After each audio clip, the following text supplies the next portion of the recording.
लोककल्याण सामाजिक प्रतिष्ठान, भारतीय जनता पार्टी व Republican party of India यांच्या संयुक्त विद्यमाने ऐरोली सेक्टर 4 येथे जयंती महापुरुषांची या महोत्सवाचे आयोजन करण्यात आले होते। मागील 2 वर्षांपासून लोककल्याण सामाजिक प्रतिष्ठानच्या माध्यमातून या महोत्सवाचे आयोजन करण्यात येते। या वर्षी देखील 2 व 3 मे 2026 रोजी ऐरोली सेक्टर 4 येथे या जयंती महापुरुषांची महोत्सव साजरा करण्यात आला। कार्यक्रमात पहिल्या दिवशी कैलास काटे आणि मान्यवरांनी महापुरुषांचे फुल वाहून अभिवादन केले। तसेच सर्व महापुरुषांच्या प्रतिमेस हार घालून अभिवादन करण्यात आले। महिलांसाठी प्रश्न मंजुषा व हळदी कुंकवाचे आयोजन करण्यात आले होते। यामध्ये सचिन पवार यांचा सांस्कृतिक कार्यक्रम मध्ये खेळ पैठणीचा, विविध स्पर्धा, फॅशन शो, मंजुळ गाणी, ऑर्केस्ट्रा व उपस्थित मान्यवरांचा सत्कार तसेच विजयी महिलांना पैठणी व भेट वस्तू वाटप करण्याचे आयोजन करण्यात आले होते।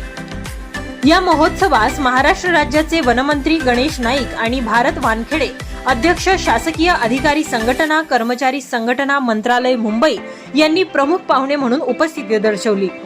मान्यवरांनी महापुरुषांचे अभिवादन केले। यावेळी मान्यवरांचे स्वागत करण्यात आले। तसेच स्थायी समिती सभापती अशोक पाटील, नगरसेवक शिवाजी खोपडे, आरपीआय नेते सिद्धराम ओहोळ, परिवहन सदस्य राहुल शिंदे, यशपाल ओहोळ, राजेश मडवी, शशिकला जाधव, डॉक्टर साक्षी गायकवाड, ॲडव्होकेट संध्या सावंत, नंदा गायकवाड व इतर पदाधिकारी उपस्थित होते।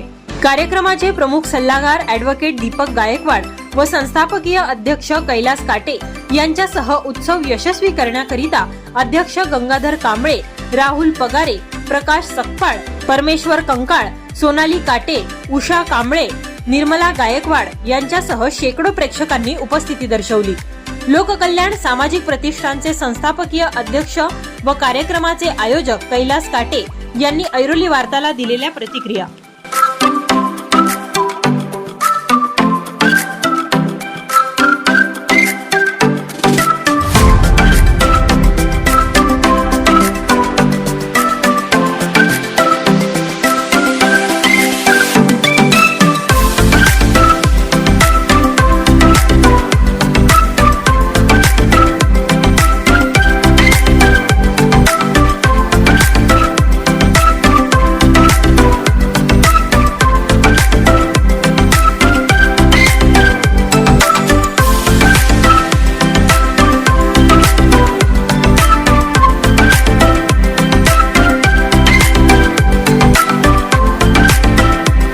हे बघा, भारतीय जनता पार्टी ऐरोली विभाग आणि आरपीआय रामदास आठवले गट यांच्या माध्यमातून संयुक्त महापुरुषांची जयंती या ठिकाणी साजरी केली गेली आणि अतिशय समाधानकारक वातावरण निर्माण केले। सर्व धर्माच्या, जातीच्या, पंथाच्या, वर्णाच्या, वर्गाच्या लोकांना एकत्र आणण्याचं काम केलं। या ठिकाणी महिलांकरता प्रोत्साहित करण्याकरता विविध कार्यक्रम झाले। आमचे प्रमुख कार्यकर्त्यापैकी ॲडव्होकेट दीपक गायकवाड आणि कैलास काटे यांनी प्रामुख्यानं त्या ठिकाणी कष्ट करून सगळ्या लोकांना एकत्र केलं। भविष्य काळामध्ये मी ठरवलेलं की दरवर्षाला इथे कार्यक्रमाला येणार। एकच वर्षाला, एकच बेला कशाला, 4दा बोलवा वर्षाला, मी त्याला येईन। जय हिंद, जय महाराष्ट्र। या संयुक्त महापुरुषांच्या जयंती दिनानिमित्त मी तमाम भारतीय नागरिकांना, भारतवासियांना, या नवी मुंबईतील सर्व नागरिकांना जयंतीच्या खूप खूप मंगलमय हार्दिक शुभेच्छा देतो। आणि आजच्या या ऐरोली या ठिकाणी मला एक प्रमुख पाहुणे म्हणून, चीफ गेस्ट म्हणून बोलायलाबद्दल मंडळाचे मी सर्वांचे आभार मानतो।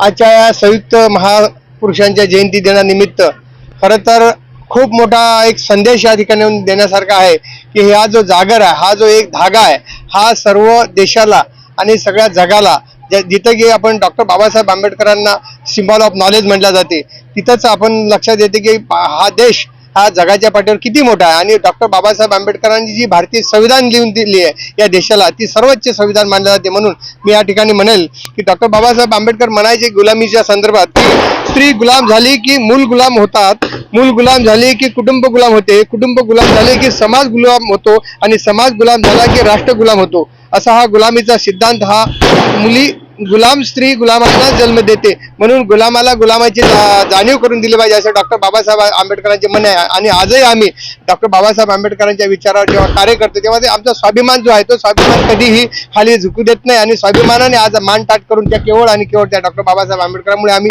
या ठिकाणी आहोत. दरवर्षाप्रमाणे प्रत्येक वर्षी सेक्टर 4 मध्ये भव्य आणि दिव्य जयंती होत असते.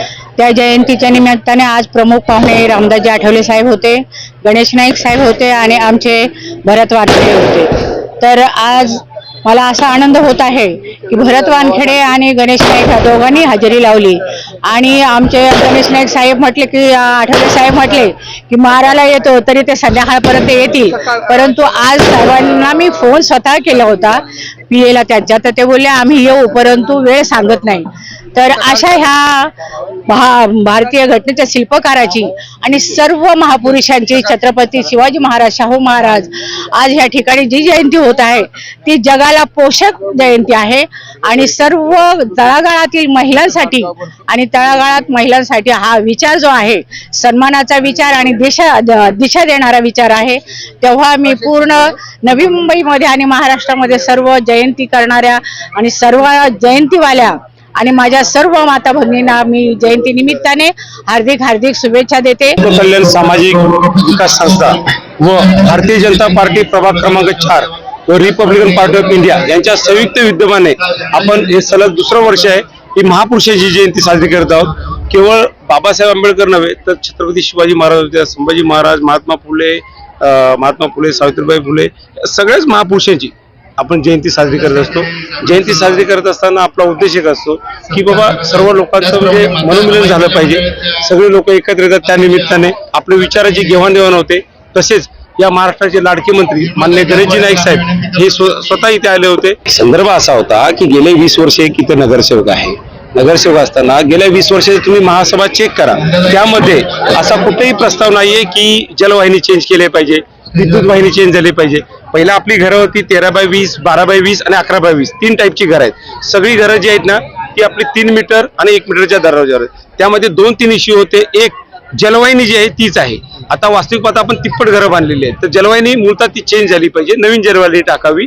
दुसरी गोष्ट आपलं लाईटचं जे आहे ना डिमांड आणि सप्लाय, डिमांड जो आहे ना तो 3 पट आहे, सप्लाय फक्त 1 पट आहे. तो विषय पण कुठं मांडला जात नाही. तो विषय मी नाईक साहेबांना सांगितला की जेणेकरून तो कॅबिनेटमध्ये यावा आणि इथे कमीत कमी 150 करोडचा तो पूर्ण प्रस्ताव तयार व्हावा. तेव्हा सेक्टर 2, 3, 4 आणि सेक्टर 5, 16, 17 बैठी चाळ आहेत त्यांना त्याचा फायदा घेता येईल. बसवलेले आहे ते रस्ते बघितले ना तर 6 मीटर आणि 3 मीटरच्या अवस्थेवर आहे. जर 6 मीटर मध्ये जे आहे ना त्याला आता सध्या नवी मुंबई महापालिका सीसी देते 2.5 फुटाची, 2.5 बांधकामाची. लक्षात घ्या G+2 आपण बांधू शकतो, पण जी चौकातली घर आहेत जे ज्याला आपण SS1 म्हणतो त्याला अजूनही सीसी भेटत नाही. त्याचा गैरफायदा घेऊन आहे ना इथले जे काही समाजकंटक आहेत ते घर बांधते वेळी आपल्याच लोकांकडनं पैसे घेतात. जर मुलाकडनं आपण सप्लाय नाही घेतला मग त्याची चुगली करायची त्या गणेश म्हणून अतिक्रमणवाल्याला, मग त्यातून पैसे काढायचे. हे जे चाललेलं प्रकरण आहे ते कुठेतरी थांबलं पाहिजे. हीच मागणी गणेश नाईक साहेबांना केली की कमीत कमी सीसी चालू करा.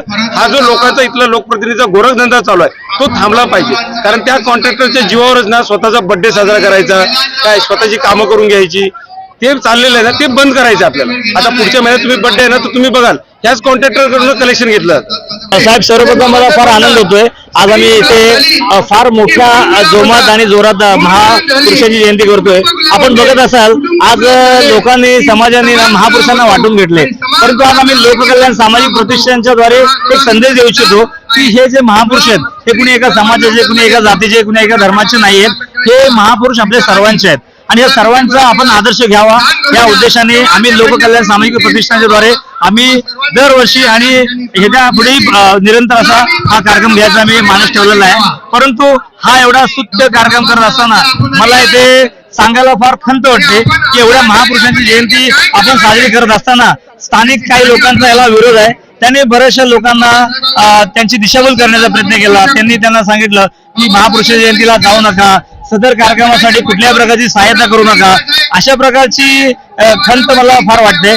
परंतु ह्या माझ्या स्थानिक लोकांनी ह्या जो उत्स्फूर्त प्रतिसाद आहे आज कालचा आणि आजचा प्रतिसाद बघता अशा लोकांना चांगली चपराक दिली आहे असं मी माझ्या या भाषणात बोलेल. जय हिंद, जय महाराष्ट्र, जय हिंद.